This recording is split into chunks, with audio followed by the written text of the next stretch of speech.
É um atravessar minucioso, é pervasivo mesmo. E ele percorria todas, não sobrou uma cidade ou povoado daquela região. E o que ele fazia?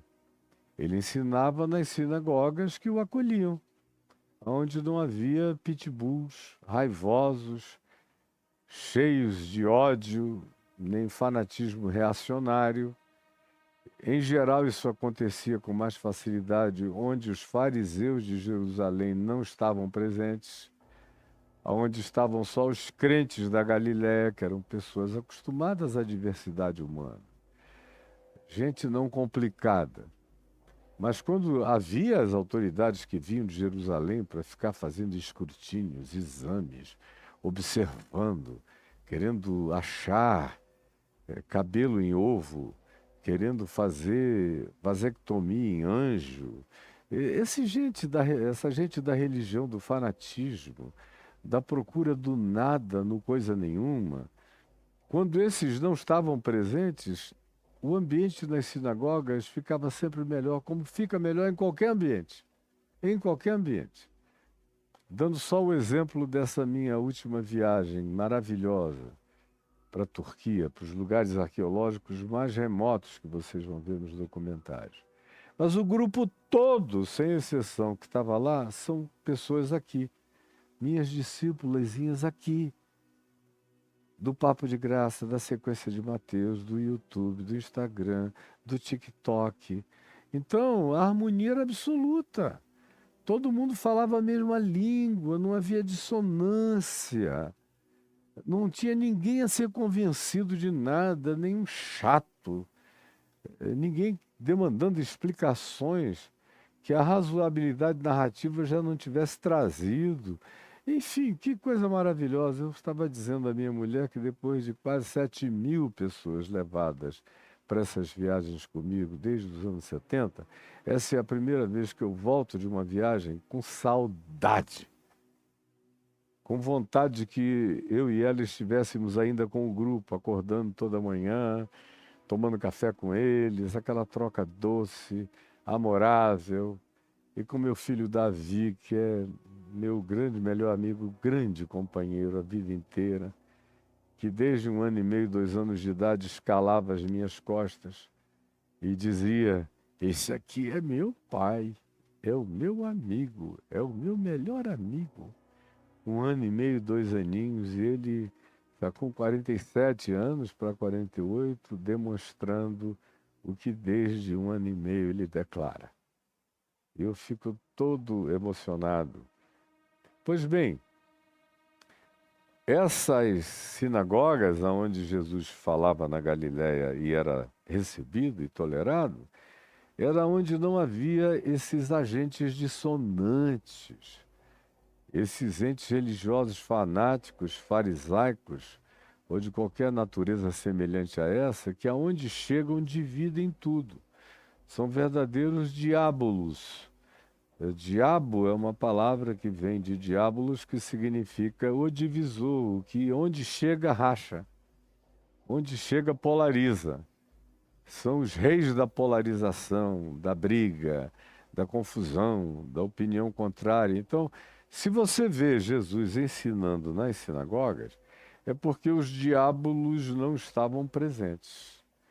Estavam ali os marginais da Galiléia, os publicanos, os pecadores, os religiosos não fanatizados, os chefes de sinagoga que tinham o espírito benevolente de Jairo, sobre o qual eu já falei aqui com vocês pormenorizadamente. Era um outro grupo, onde o grupo é bom, é do bem, a congregação faz bem e é boa. Agora, onde o grupo é religioso, fanático, aí existe toda sorte de coisas ruins, a sabedoria demoníaca, animal, terrena, competitiva, invejosa, briguenta, polarizada, mentirosa. Ali se congrega o povo da mentira. Aí se torna insuportável e fica completamente compreensível aquele que, tendo um pingo de alma, de sensibilidade, não consegue se encontrar em casa num ambiente assim, porque quem se sente em casa num ambiente assim é gente que não tem mais alma, que não tem mais sensibilidade e que se sucumbiu à sabedoria terrena, animal e demoníaca dessas congregações da perversidade. Então, portanto, Jesus, onde encontrou congregações do bem, ele usou o ajuntamento. Como eu tenho o maior prazer de pregar em igrejas do bem, como agora em Portugal, foi na igreja do pastor João, na igreja Ictus, no centro de Lisboa, no centro antigo de Lisboa. Que homem bom, doce, meigo, dá vontade de trazer para casa. Eu fiquei apaixonado por ele. E foi ele que cedeu a igreja dele. E nós nos reunimos lá, um grupo muito lindo, de gente que veio do país inteiro, de Portugal toda, de outros países da Europa, gente que soube na última hora, pegou um avião, chegou lá, e ele com aquela doçura. Onde quer que eu encontre igrejas assim, eu estou dentro. São o meu povo também. É algo que eu repito sempre. Quando a congregação é boa, ela faz bem. Agora, quando a congregação é feita de gente ruim, ela só sabe e só consegue fazer mal e adoecer a alma. Por exemplo, nosso grupo aqui em Brasília, que eu vou encontrar nesse domingo, é um pessoal todo discípulo do que eu ensino todo dia aqui. Então não tem senão lá, não tem gente de outras concepções. Eu dou graças a Deus porque a pandemia fez uma triagem, tirou um bocado de gente chata, esquisita, doente, que foi para lá só porque sofreu tanto nas suas igrejas originais que resolveu ir para o lugar onde o Caio ensinava, mas eles mesmos não tinham ficado livres da mentalidade perversa do passado. Então eram os únicos que davam trabalho. Aí veio a pandemia, deu essa joeirada, criou esse funil bom e reuniu ali só gente de uma harmonia, então uma verdadeira sinfonia de prazer. Como agora nos próximos dias. Eu devo ir pregar numa igreja na Ceilândia, que é talvez a maior cidade aqui das cidades satélites, à volta do plano piloto de Brasília, onde está a maior favela do Brasil. Vou lá para a igreja do coletivismo fraterno, onde todo mundo compartilha tudo com todo mundo.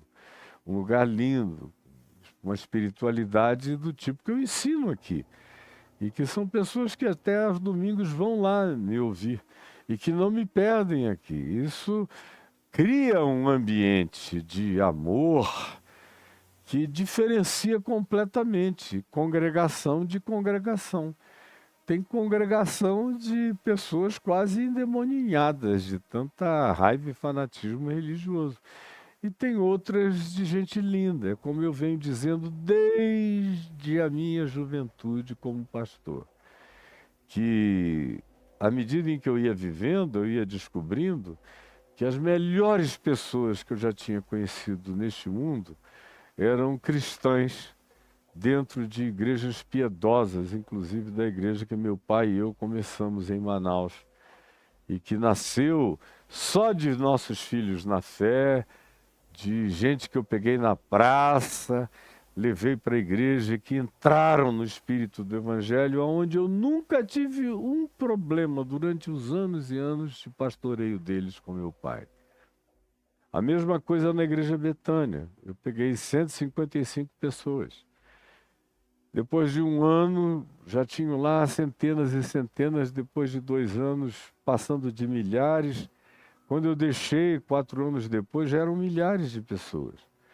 E o único que me dava problema era um cara que tinha nascido na chatice do presbiterianismo e educado no militarismo ditatorial e que foi filho da ditadura e que insistia em ficar lá.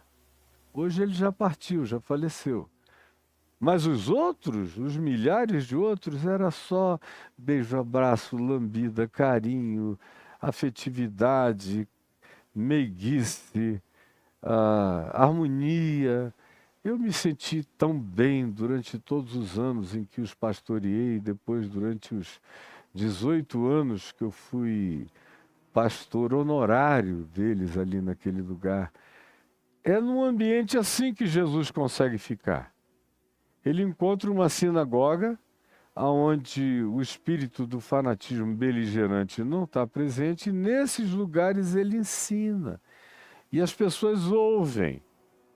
Por isso, você que fica dizendo aí, o Caio é contra a igreja, é contra a congregação, você está mentindo com fake news. Eu sou contra essas coisas abjetas, que não tem nada a ver com o corpo de Cristo, com o amor do Evangelho, com o convívio humano mínimo, básico, de saúde humana necessária, para que vale a pena congregar.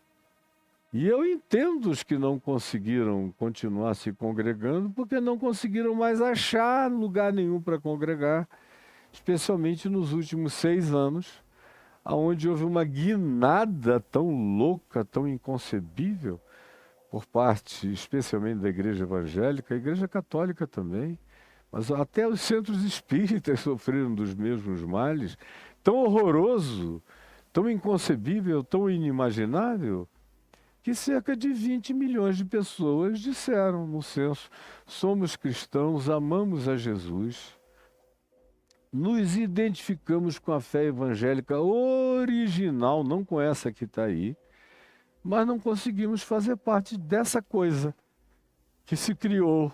E muito bem, é um sinal de saúde. Agora, quando me perguntam, eu devo sair? Eu digo, escuta, estão te tolerando? Se a resposta é sim, eu digo, fica. Você tem liberdade para expressar o que você crê do Evangelho nesse lugar? Tenho, então prega e evangeliza, fica e evangeliza. Porque o maior campo missionário do Brasil, da América Latina e da África hoje são as igrejas evangélicas, que estão todas doentes, corrompidas, fanatizadas do jeito que a gente vê nas loucuras internetianas. Aproximadamente só 5% da comunidade evangélica geral não ficou como isso que você vê. Eu vejo até a mídia tentando fazer um esforço para dizer que os evangélicos têm grupos diferentes. Tem sim, eu estou aqui. Mas nós somos uma minoria. Eu estou lá, convoquei a reunião dos pastores da Fraternidade do Evangelho. Tem lá centenas e milhares de bons pastores, mas comparados com os milhares e milhões de outros, diametralmente opostos, nós somos uma minoria. O cara, para nos achar no meio dessa loucura, é a benignidade de quem acha uma agulha no palheiro, porque está horrorosa a situação. Quem me dera poder dizer, procure a igreja evangélica mais próxima da sua casa, como eu fiz durante 30 e tantos anos, terminando os meus programas de televisão em todas as redes de TV do Brasil. Chegou uma hora que as pessoas começaram a dizer, não me diga mais isso não, porque eu procurei várias próximas da minha casa e só encontrei lixo, pedido de dinheiro, barganha e porcaria. Isso há muitos anos atrás. Imagina agora como ficou. Mas nunca mais atribuo a mim qualquer fala dessa natureza. O Caio odeia a igreja. Não, eu dei a minha vida e tenho dado para edificar o povo de Deus. Agora, o verdadeiro povo de Deus, a verdadeira igreja de Deus, o verdadeiro corpo de Cristo. O estelionato da igreja vai ser sempre objeto do meu enfrentamento, denúncia e do meu encaramento mais veemente, valente, não tergiversante que você possa imaginar. Eu sigo Jesus em tudo. Ele encontrou sinagogas de acolhimento razoável, ele ensinou, foi ouvido. A pedagogia dele foi tolerada, ele ensinou com começo, meio e fim. Como se deve fazer aonde quer que haja gente nos acolhendo. seja em sinagogas, sejam em igrejas, sejam em mesquitas, sejam em centros espíritas, sejam em terreiros, sejam nos sindicatos, seja em qualquer outro ambiente de ajuntamento humano. Tem gente com boa vontade, com bom espírito, com bom humor, com coração tolerante, ávido, querendo ouvir, aprender, perguntar e crescer. Eu não faço acepção nem de pessoas, nem de ambiente, nem de congregação, nem de lugar nenhum. E encontro uma boa vontade enorme. Nas empresas, por exemplo. Às vezes o dono da empresa começa a me ouvir, se converte sem religião e me convida para ir lá pregar. Eu vou. E aí eu não prego, eu não bato palma, abro Bíblia, eu inicio uma conversa, daqui a pouco eu vejo as pessoas com os olhinhos brilhando, eu não leio um texto bíblico, está tudo aqui de cor na minha mente, eu vou falando da vida e colocando os princípios do Evangelho no meio, depois você olha, tem alguém chorando aqui, chorando ali, a palavra está entrando do jeito que Jesus fazia. Jesus não dava com rolos e rolos do profeta Isaías, dos profetas antigos, de nada. Tudo saía dele. Nem ele lia um texto primeiro para pregar. Isso é uma exceção, como lá em Nazaré, onde ele fora criado, e fez aquilo para provocar mesmo o ambiente daquela familiaridade perversa que ali se instalara. Do contrário, ele só vai falando. A palavra muito mais poderosa do que a que saiu da boca de Moisés, ou da Torá, ou dos profetas. Ele era o cumprimento do sonho, da utopia dos profetas, era ele a encarnação. Ele não precisava recorrer ao passado para falar do presente, o futuro. Estavam todos nele. O passado era um testemunho dele, de quem ele seria, e quando viesse. O presente era ele, encarnado, e o futuro era ele, para ser continuamente compreendido pelas novas gerações, como eu tento fazer com você aqui e agora. Pois bem, sinagoga, ensinando nas sinagogas. Tem nada de errado, desde que a sinagoga não seja um antro de ódio, de perversidade, de antagonismo, de fanatismo. Quando é assim, o bom senso e a saúde humana e a sabedoria de Cristo Jesus manda você reunir 2, 3, 4 em nome dele, ou tantos quantos queiram em harmonia, porque a palavra reunidos em meu nome significa, no original grego, em sinfonia no meu nome. Os ajuntamentos têm que ser sinfonicamente harmônicos em nome de Jesus, em perdão em nome de Jesus, em afinidade em nome de Jesus, em amizade em nome de Jesus. Senão, não é sinagoga de Deus, igreja de Deus, casa de Deus, povo de Deus, corpo de Cristo. Dá para entender? É tão óbvio que eu não sei como você não consegue entender. Aí ele, para além das sinagogas, ele prega o evangelho do reino e cura toda sorte de doenças e enfermidades. Isso, a maior parte das vezes, fora da sinagoga. Você vê Jesus expulsando demônios nas sinagogas.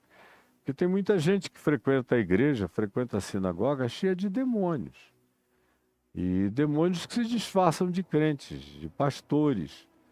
Eu vejo muito ensino de demônios, como Paulo disse que seria nos dias da apostasia. Ele diz, escrevendo aos Tessalonicenses, na carta dele a Timóteo, que as pessoas obedeceriam na igreja ensinos de demônios, escolhendo os mestres espirituais que falavam em nome de Cristo um evangelho de deturpação absoluta, que melhor agradasse os caprichos e se coadunasse com as suas ambições e com as suas avarezas e com as suas idolatrias avarentas. Isso aí Jesus disse que seria, Paulo disse que seria, Pedro disse que seria, só você que não quer enxergar. Então, nos dias de Jesus, houve muito demônio nas igrejas, mas a maior parte deles foi encontrado na esquina, na rua, na praça, foi levado pelas pessoas de dentro das suas casas até onde Jesus estava. E ele foi libertando pessoas de toda sorte de moléstias. Pregava o Evangelho. O que é pregar o Evangelho? Aí você fica imaginando que era Jesus pregando Jesus. Jesus não pregava Jesus. Jesus não dizia, eu vim aqui falar de mim para vocês. Deixa eu contar-lhes a minha história. Havia um homem chamado José, que se uniu a uma mulher chamada Maria. Não. Quando se diz que Jesus pregava o Evangelho, é bem-aventurados os humildes de espírito, bem-aventurados os que choram, bem-aventurados. Como você já viajou comigo, quem viajou comigo, está tudo aqui no YouTube, entendeu perfeitamente. Quando Jesus prega o Evangelho, é essa boa nova, que não tem nada a ver com Moisés, nem com a Torá, nem com as tradições judaicas, nem com nada disso. Tem a ver com o vinho novo, tem a ver com as vestes novas, tem a ver com o reino de Deus, que é a irrupção do novo. No meio do mundo antigo, da velha existência humana, produzindo no coração de quem crê o nascimento, o surgimento, a metamorfose, a eclosão, no casulo das dores dessa nova criatura, que aprende agora a borboletear nos ventos do amor de Deus. Isso é pregar o Evangelho, é ensinar perdão, misericórdia, graça. Não era ele dizendo, quem é que quer me aceitar, levante a mão. Vem à frente me aceitar, levante a mão. Jesus, quando se diz pregava o Evangelho, era isso que ele fazia e não o que você vê as pessoas fazendo. Quando fazem? Porque hoje em dia traga seu dinheiro, porque sem dinheiro não tem Deus. E sem dinheiro é impossível agradar a Deus. Chegou no nível que até para Martinho Lutero, vendo a venda de indulgências na Igreja Católica do século XVI, o que acontecia nos dias dele era brincadeira de creche comparado com o que se diz, se faz e se pratica nos nossos dias. É um tempo de um nojo de apostasia indescritível. Quando ele prega, portanto, o Evangelho, ele está ensinando o Evangelho. Ele não está ensinando as 4 leis espirituais do Bill Bright.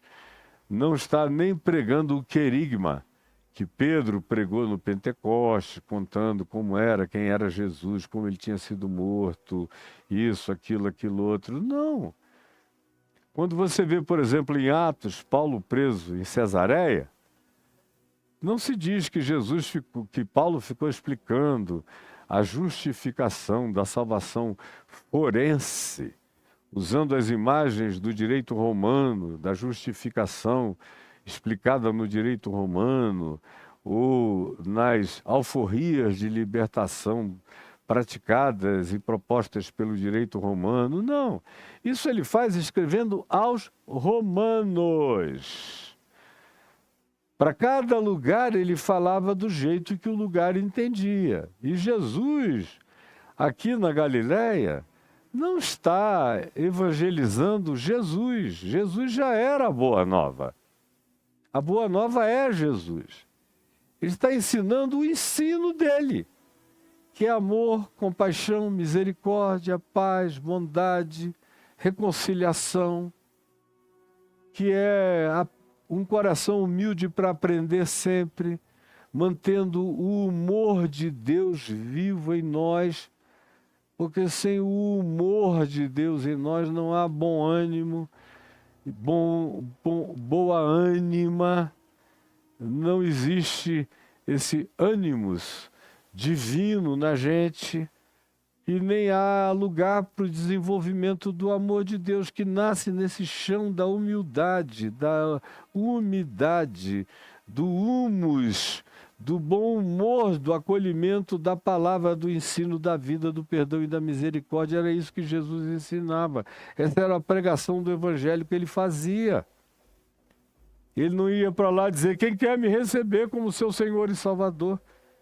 Isso aí foi especialmente desenvolvido especialmente na Inglaterra de 300 anos para cá, e ganhou uma topicidade de pregação, onde se você não fizer assim, parece que você não está nem pregando o Evangelho, nos Estados Unidos da América. Mas não era assim que Jesus praticava, nem foi assim que os que tiveram consciência de Jesus o fizeram durante essas centenas e centenas de anos até chegarmos até aqui. Pregar o Evangelho do Reino para ele era ensinar os princípios que ele ensinou para serem vividos por nós, como seus discípulos. Era ensinar o caminho do discípulo. Você compreendeu?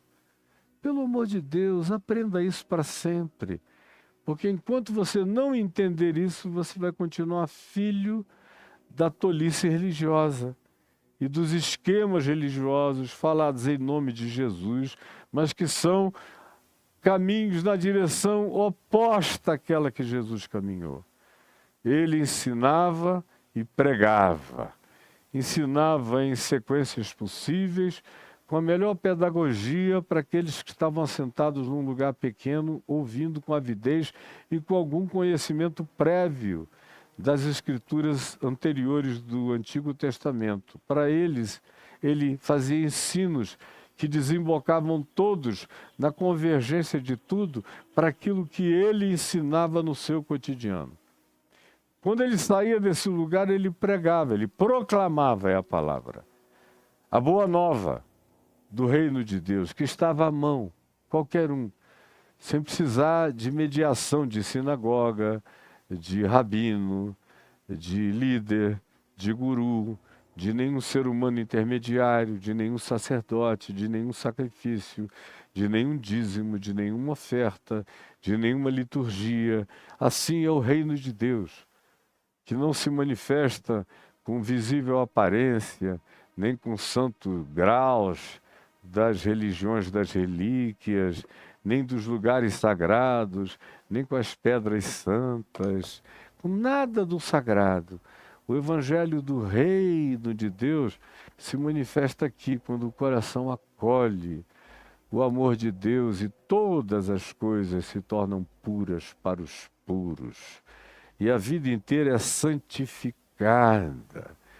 Já não tem mais diferença entre sagrado e profano, que é um paganismo do cristianismo instituído ainda hoje, mesmo nas mentes mais legais e mais lúcidas que eu encontro por aí, mas que não conseguiram ficar livres ainda do peso acachapante da importância do sagrado, da mesa sagrada, do pão sagrado, da relíquia sagrada, do ministro sagrado, das orações sagradas. Quem está nessa não entendeu ainda a plenitude do Evangelho do Reino de Deus.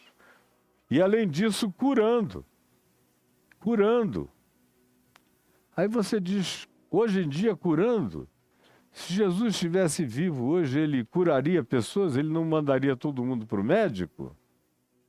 Eventualmente, uma quantidade enorme de pessoas que o procurassem, preste atenção, eventualmente ele dissesse, o que você está precisando é disso, disso e disso e disso, e tem esse recurso assim, assim, assim. Vá lá e busque esse recurso. Mas nos dias dele, não havia. Medicina e magia, no primeiro século, na geografia política onde Jesus transitava, era praticamente a mesma coisa.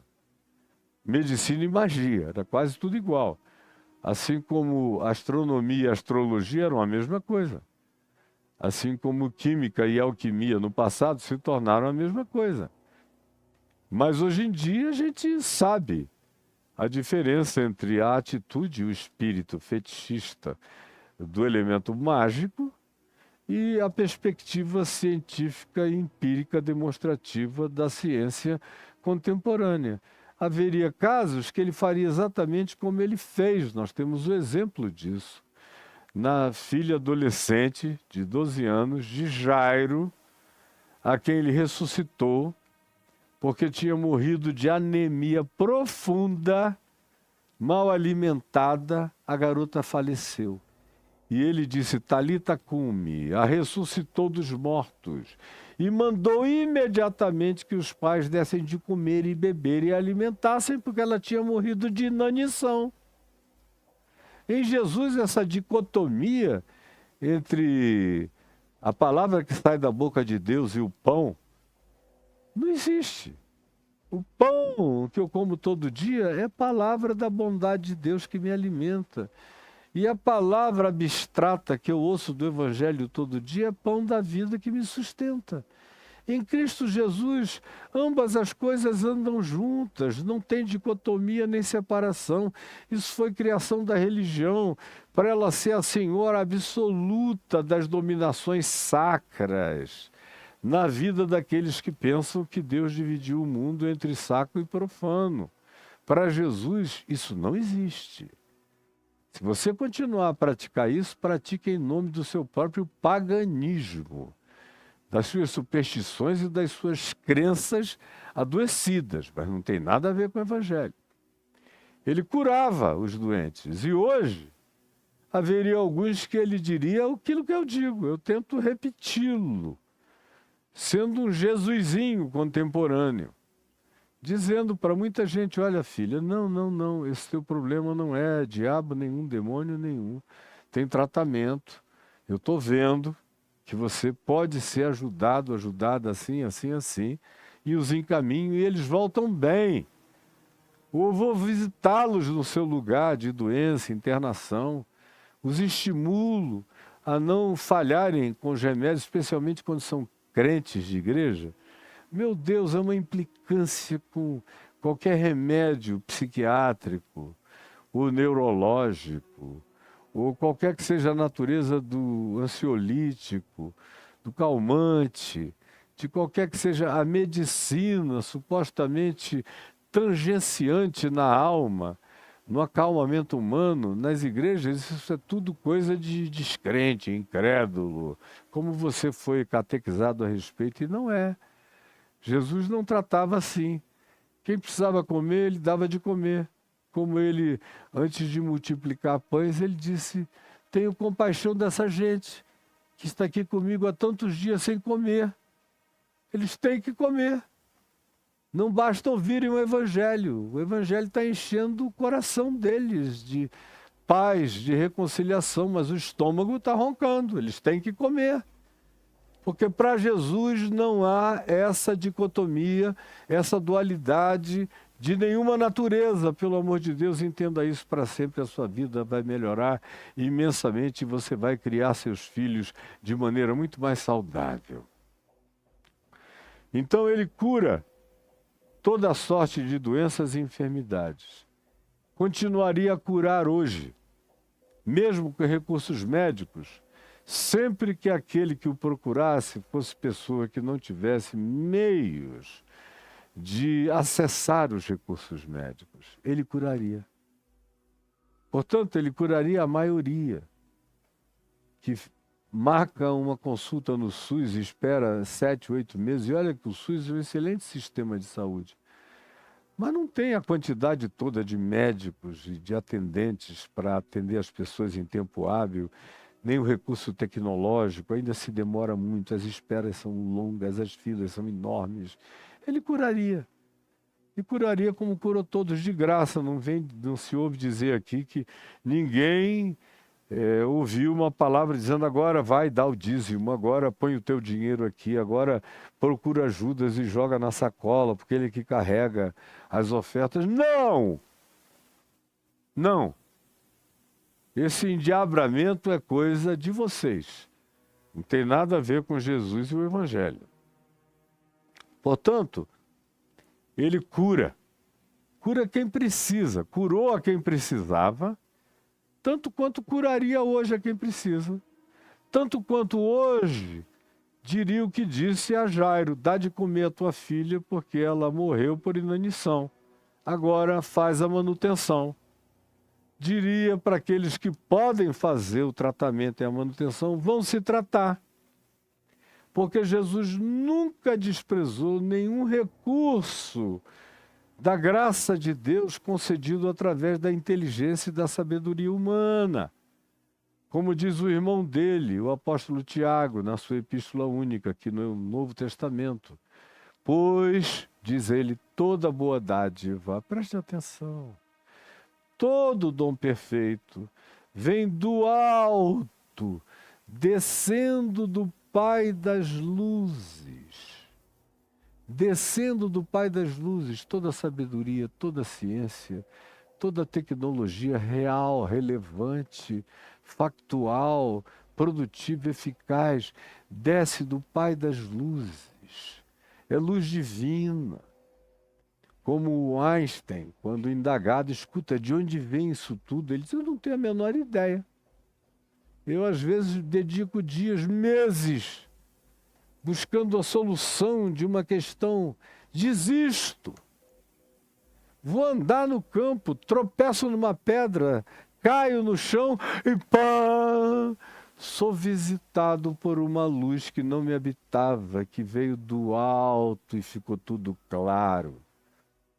Como eu não sei se você sabia que a tabela periódica química original, depois disso a gente tem descoberto muitos outros elementos químicos novos, agregados à tabela periódica contemporânea, mas a primeira tabela periódica foi recebida em sonho. Sonho. O cara sonhou com aqueles elementos todos naquela sequência.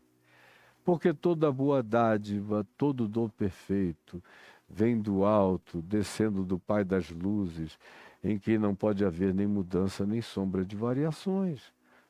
Assim como tem gente que não tem nada a ver com religião, não pede nada, não diz que foi um espírito que revelou, que foi um médico morto que revelou, que foi um ser humano morto que falou.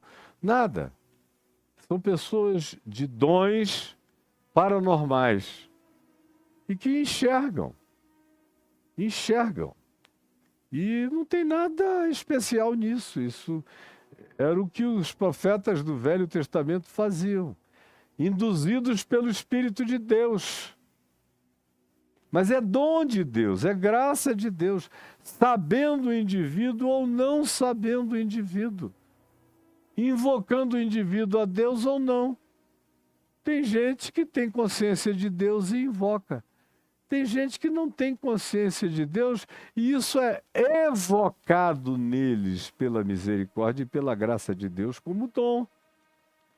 Aí você vê algumas pessoas com capacidade paranormal são capazes de te dizer aonde pessoas mortas, muito mortas, foram enterradas num outro país, num outro estado. E as pessoas vão lá, procuram e acham. E elas não dizem que foi o espírito. Tem umas que têm aquele dom e só conseguem associar ao dom algum tipo de ideia mágica dentro da qual elas foram culturalmente condicionadas. Mas tem outros que eram praticamente pessoas agnósticas, sem nenhum tipo de treino religioso de nenhuma natureza, e descobriram a eclosão desses dons dentro deles, e que os praticam sem nenhum tipo de evocação de magia ou de doutrinação de nada, simplesmente dizem, eu não sei como é que isso me acontece, mas eu sei que eu não posso negar que me acontece, e que os resultados são eficazmente reais. São figuras que os indianos diriam que acessam os registros acásticos. É uma ideia indiana extremamente contemporânea, é antiga na Índia, mas é extremamente contemporânea depois da mecânica quântica, de toda a elaboração científica a qual a gente tem acesso todo dia. A gente hoje sabe que o que os indianos chamavam de registros acásticos é algo que está presente no cosmos todos e nos multicosmos. Tudo está registrado. Passado, presente, futuro, todo conhecimento que foi, que é e que será, tudo isso existe no ambiente espaço-temporal, multidimensional, e que alguns seres humanos, no passado os profetas, os hipersensíveis, tinham acesso, furavam essa bolha e voltavam com uma informação. Nos nossos dias, do mesmo jeito. Eu, por exemplo, descobri muito novinho, quando eu comecei a orar e jejuar, e o jejum e a oração dilataram a minha mente, a minha inteligência, a minha memória, a minha intuição. Eu fiquei 10 anos jejuando e orando, jejuando e orando, orando e jejuando e lendo a Bíblia toda, e lendo o Novo Testamento, e lendo outros livros, e lendo ciência enquanto jejuava e orava e dilatava a minha mente. Coisas foram crescendo dentro de mim, que eu não posso negar, que eu não faço nenhum esforço. Elas simplesmente me habitam para além de mim. Eu sento aqui e não penso um segundo no que eu vou pregar para você.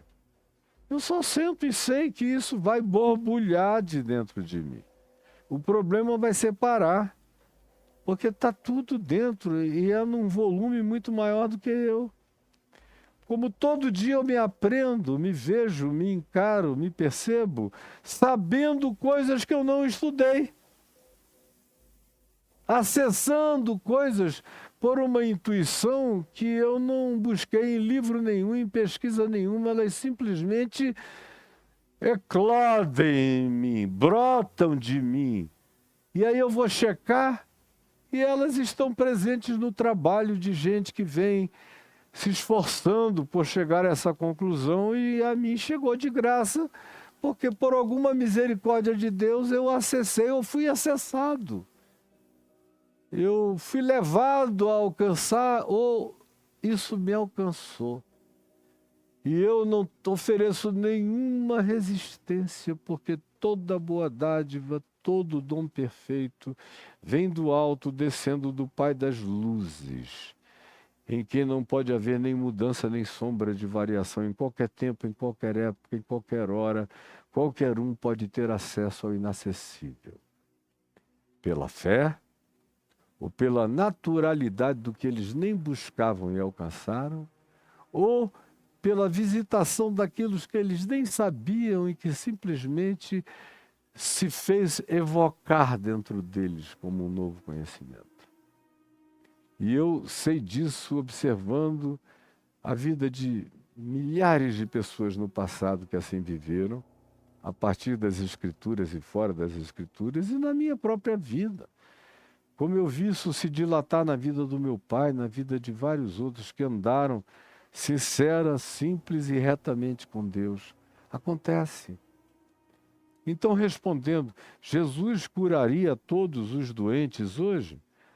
Todos os que não tivessem acesso à cura, ele curaria. E todos os que tivessem acesso, ele estimularia a procurar, porque iria lhes dizer: é dom de Deus, meu filho. Não resista àquilo que foi dado por Deus como socorro para a vida humana em qualquer lugar da terra. Agora, o problema é tirar isso da cabeça do crente, que ficou condicionado, onde ciência e religião são antagônicas. E são mesmo. Porque a religião é filha de dogmas, de preconceitos, de intolerância. E a ciência tem que estar aberta à mutação constante para poder ser cientificamente relevante. Não existe nenhum antagonismo entre ciência e fé, porque a fé é aberta sempre às novas percepções, semelhantemente à ciência. E a fé está um passo além da ciência, porque a ciência ainda esbarra em algumas necessidades de consenso teórico entre os acadêmicos, e a fé tem a ousadia de transcender o conceito teórico acadêmico e dizer: não existe demonstração factual agora, mas eu tenho a certeza dos fatos que se esperam e a convicção das realidades que ainda se não veem, mas que vão se manifestar, e a gente chega lá sempre.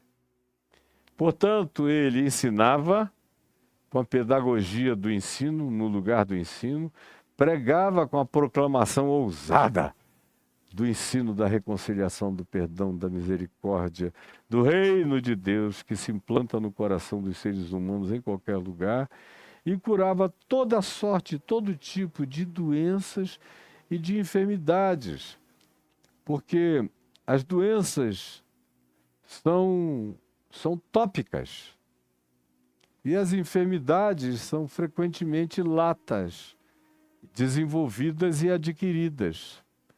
Muitas vezes as doenças já nascem com a gente. As enfermidades frequentemente a gente adquire pelo nosso modo de vida, alimento, cultura, estresse, aflições variadas, a gente cai enfermo. Mas a doença frequentemente tem a topicidade de algo que não raramente já está presente até geneticamente na gente, esperando apenas o tempo da manifestação. Para ele, tanto fazia ser doença ou ser enfermidade, ele curava toda a sorte, de tudo, na vida de todos. Aí o texto prossegue, preste atenção, dizendo, vendo ele, está me vendo? Vendo ele as multidões,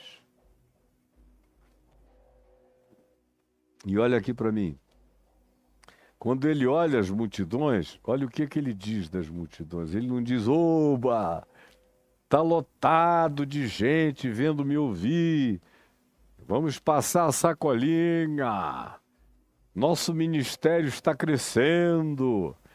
Como qualquer pastor praticamente que você conhece, se jacta das multidões. E eles medem a relevância do ministério, da igreja ou de qualquer coisa que eles atribuam a si mesmos, a quantidade de gente que vem. É tudo muito carnal, é tudo muito pequeno, é tudo muito medíocre, é tudo muito feio. Mas Jesus não, as multidões, quando ele alude a elas, todas as vezes que Jesus menciona as multidões, ele associa isso a tenho compaixão dessa gente. Na multiplicação dos pães é tenho compaixão.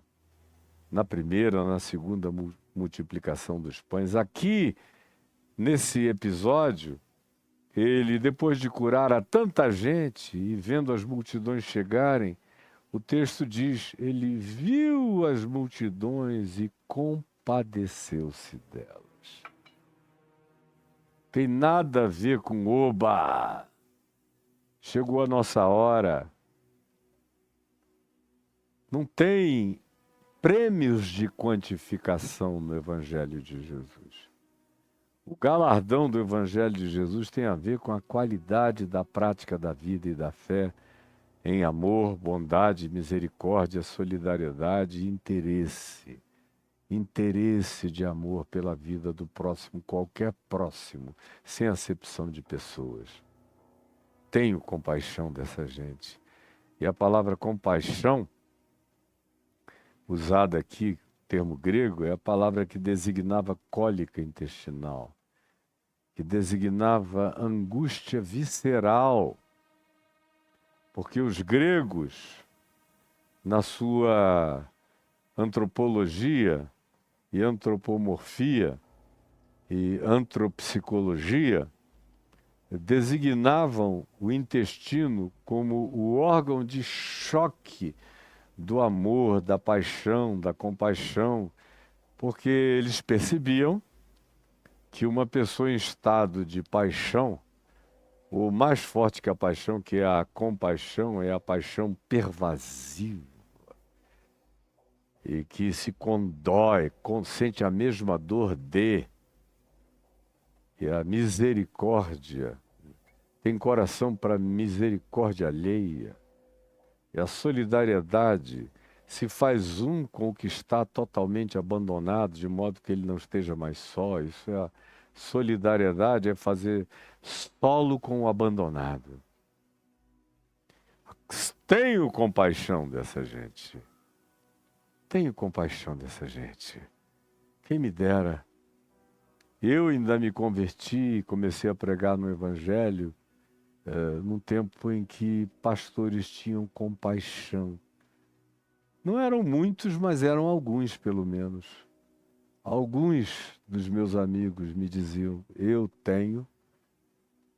tenho compaixão dessa gente. Hoje em dia, quanto tempo faz que você não ouve alguém dizer isso? O cara sai dançando, olha a multidão, olha o nosso ministério, nosso poder, quanto já abrimos, quanto estamos arrecadando. Meu Deus, é a igreja do inferno, não é a igreja do Evangelho de Jesus. Tenho compaixão dessa gente. Ele viu e ele teve compaixão. Ele viu e ele teve compaixão. Esse foi o princípio que o apóstolo João aprendeu aqui na primeira epístola dele, quando ele usa exatamente o mesmo princípio, usando a mesma expressão e terminologia, quando ele diz, escrevendo na sua epístola, que se a gente vê, enxerga o irmão passando necessidade e olhando para ele, fecha o seu coração, como pode permanecer em você o amor de Deus? O apóstolo João pergunta. Se você vê como Jesus viu e não se deixa tomar de entranhamento compassivo pela necessidade, se você vê, se você alcança, se você tem, se você pode, mas não faz nada. É como o sacerdote ou o levita. Não tem a desculpa de que o cara estava apressado, indo para culto nenhum, porque o verdadeiro culto estava estirado na frente dele. Outro dia eu vi uma menininha aí na internet, está cheia de gente inventando interpretações da cabeça delas. Ou de pastores que também ouviram o galo cantar, não sabem aonde, dizendo que, justificando o sacerdote e o levita que viram o homem caído na beira da estrada, lá em Lucas 10, e passaram distante. Ah, não, aí tentou explicar. E quando na realidade é uma contradição de tudo, quando Jesus diz, olha, o culto estava ali, na cara deles, caído, esfolado. E eles não quiseram socorrer, foi o samaritano que fez isso. Pois bem, vendo teve compaixão.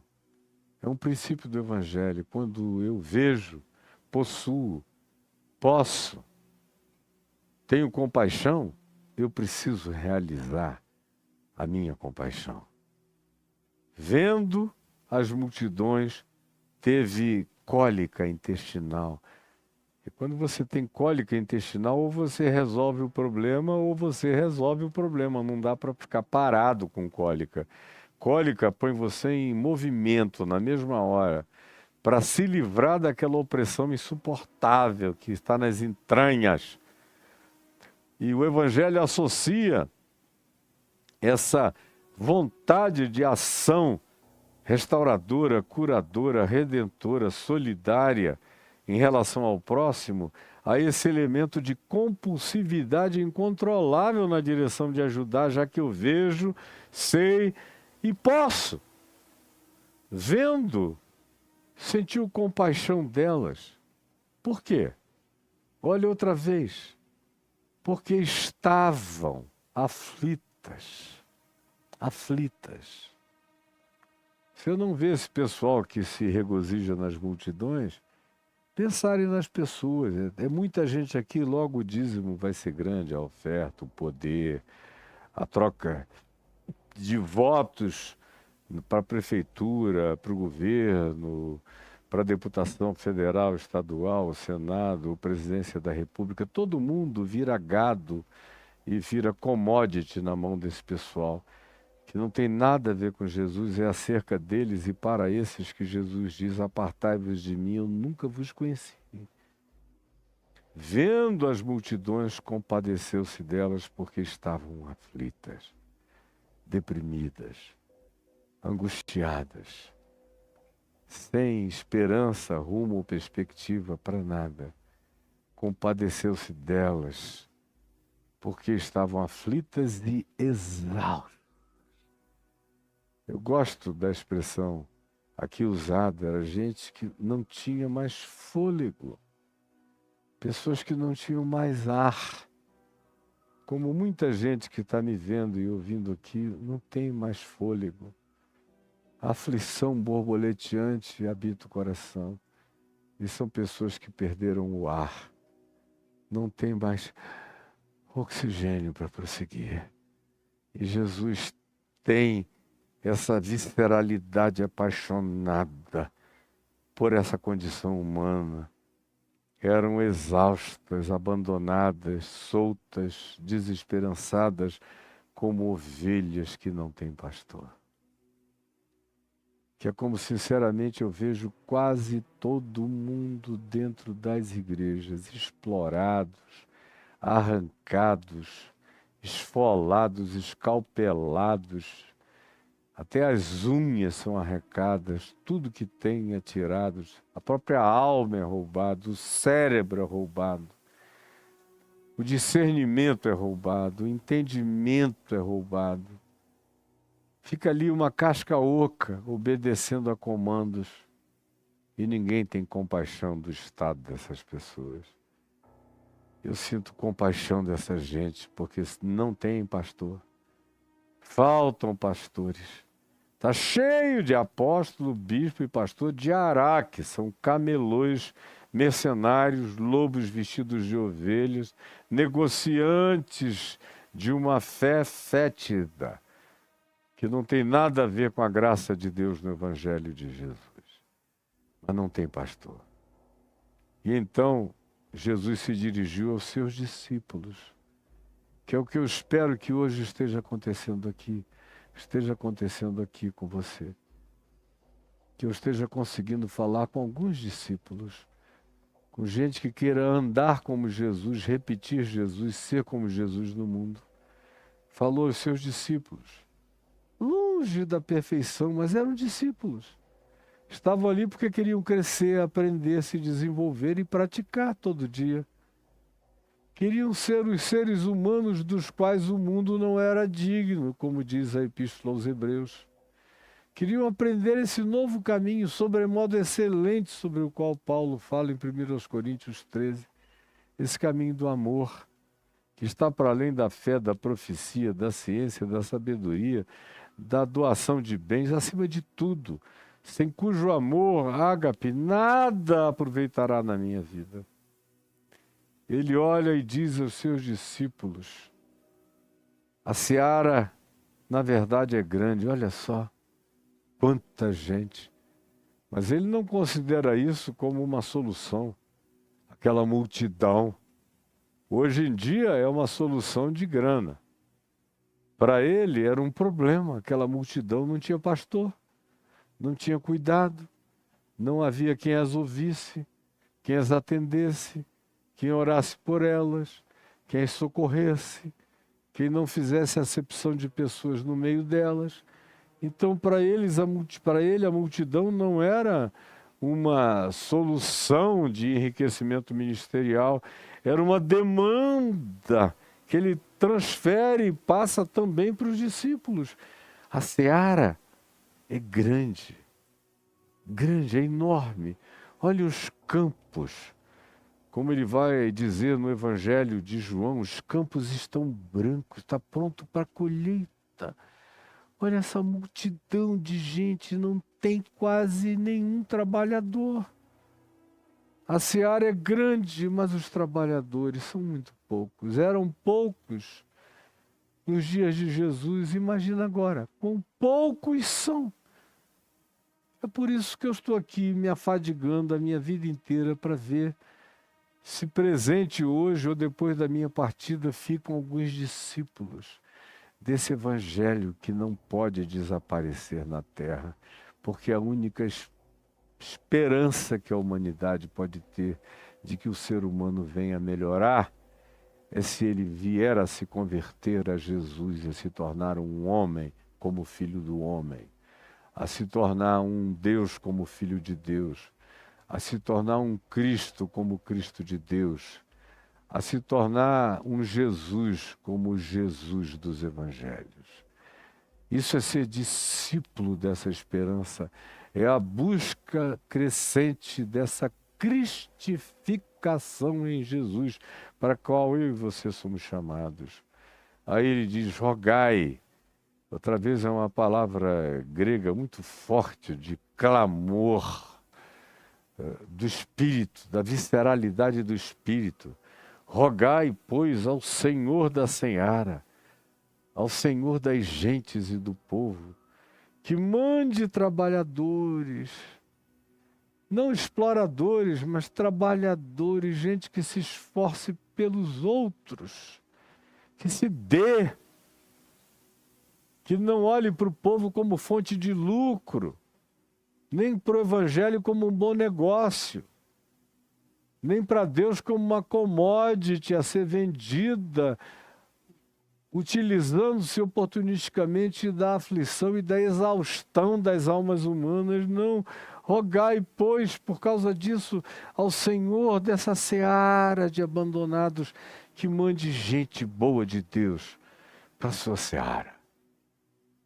Senhor Jesus, é o que eu tinha a dizer em teu nome no dia de hoje, com muito mais coisas a declarar, mas crendo que eu já disse o que pode transformar, o que pode inquietar, o que pode fazer sentir, pensar, mudar, e pode fazer nascer, parir de dentro de nós e em nós uma nova criatura, uma nova criação, um novo ser humano, uma nova humanidade, segundo Cristo Jesus.